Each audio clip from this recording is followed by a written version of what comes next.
शहर से दूर एक छोटा सा गांव था काशीपुरा। काशीपुरा गांव बहुत ही खूबसूरत था और अपने आप में ही व्यस्त रहने वाला गांव था।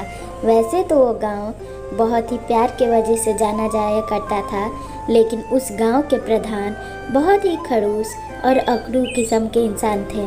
प्रधान के परिवार कभी भी गांव वालों को आगे बढ़ने नहीं देना चाहते थे, जिससे कि गांव वालों को कोई भी काम करने में असफलता ही मिल जाया करती थी। मुश्किल से किसी एक दो मजदूर का काम चल भी जाता तो धीरे धीरे करके प्रधान का परिवार उनके यहाँ मुफ्त का और उधार का सामान ले जाके उनका दुकान बैठा दिया करते थे। गांव वाले अब चिंता में डूब चुके थे। सबके घर में अन्न का एक दाना भी नहीं था। उनके छोटे छोटे बच्चे भूख और प्यास से रो रहे थे और अपने माता पिता से जिद कर रहे थे लगातार खाने और खिलौने के लिए।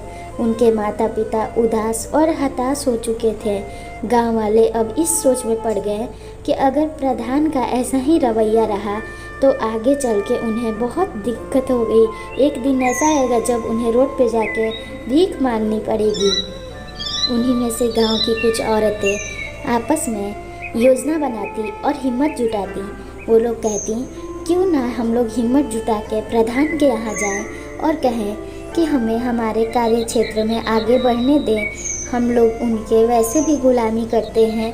प्रधान को बस ये डर था कि कहीं गांव वाले ज़्यादा पैसा कमा ले तो उसके आगे बढ़ चढ़ के ना बोलने लगे और उसकी इज्जत ना करे। इसी डर से वो किसी का कोई भी काम सफल नहीं होने देता। गांव वाले कुछ हिम्मत जुटा के प्रधान के यहाँ जाते।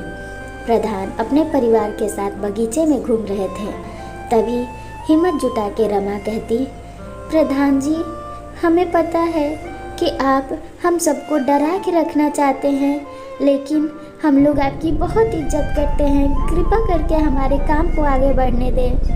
प्रधान धुतकारते हुए उन दोनों को भगा देता। ये लोग उदास होके गांव में बैठे थे तो एक ऋषि मुनि आते। ऋषि मुनि उन सबको अपने पेड़ के नीचे बैठा के हिम्मत देते और कहते, एक बात बताओ, क्या मैं तुम सबसे बोलूं कि ये जो पेड़ का पत्ता है, इन सब पत्तों को एक बार में तोड़ के दिखा दो तो क्या तुम लोग तोड़ पाओगे?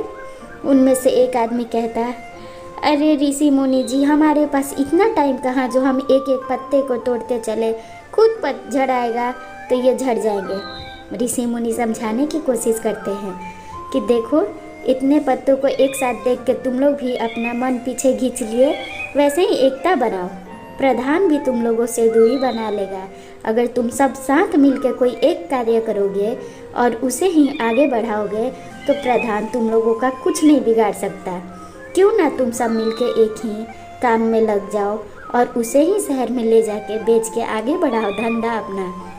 गांव वाले सोच में पड़ जाते और उन्हें ऋषि मुनि की कही हर एक बात सही लगती। गांव वाले कहते, ऋषि मुनि आपका बहुत बहुत धन्यवाद। ऋषि मुनि कहते, हाँ, क्योंकि एकता में दम है और अगर प्रधान तुम्हें परेशान भी करना चाहे तो वो नहीं कर पाएगा। उसे लगेगा कि ये सब लोग एक साथ हैं, इनमें से कोई एक हट जाए तब मैं इनका काम बिगाड़ दूंगा। लेकिन तुम सब जब एकता के साथ रहोगे तो वो तुम लोगों के सामने अच्छा बनने की कोशिश करेगा। गांव वाले ऐसा ही करते। अगले साल से वो लोग अपने खेतों में बड़े बड़े ईख की खेती करने लगते और हर रोज़ वहाँ कोई ना कोई पहरेदारी करते रहता। वैसे में उन लोगों को काम करने में पता भी नहीं चलता, क्योंकि बात करते हुए वो लोग अपने खेत की रखवाली कर लेते और प्रधान के आदमी जब भी आते उनकी ईख की खेती खराब करने तो देखते कि कोई ना कोई खेत में बैठा ही है और वापस मुंह बना के लौट जाया करते थे, जिससे कि उनकी ईख बहुत बड़े बड़े हो गए और वो सारे गन्ने शहर में ले जाके बेचाते हैं। अब वो लोग गांव में खुशहाल ज़िंदगी बिताने लगे। उनके गांव में फिर से वही लहर चहर आ जाती है और उनके बच्चे वापस जोर जोर से हंसी ठटकार लगा के खेलने लगते हैं। अब उन्हें किसी चीज़ की कोई कमी नहीं रहती। गुरुजी की समझाई ये बात उनके दिमाग में अच्छे से बैठ गई कि एकता में दम है। अगर हम लोग अलग अलग काम करते तो प्रधान हमें डरा दिया करते थे, लेकिन अब प्रधान डरा नहीं सकते। इधर प्रधान और उनकी पत्नी रास्ते पे आ गए, क्योंकि अब उनके पास जोर ज़बरदस्ती का कोई धन नहीं बचा और आपस में बात करते। देखो जी, ना जाने इन गांव वालों में इतना हिम्मत कहाँ से आ गई। मुझे तो लगता है कि अब हमें ही शहर चले जाना चाहिए। प्रधान कहते, तुम ठीक कह रही हो भाग्यवान, हमें इस गांव को छोड़ देना चाहिए।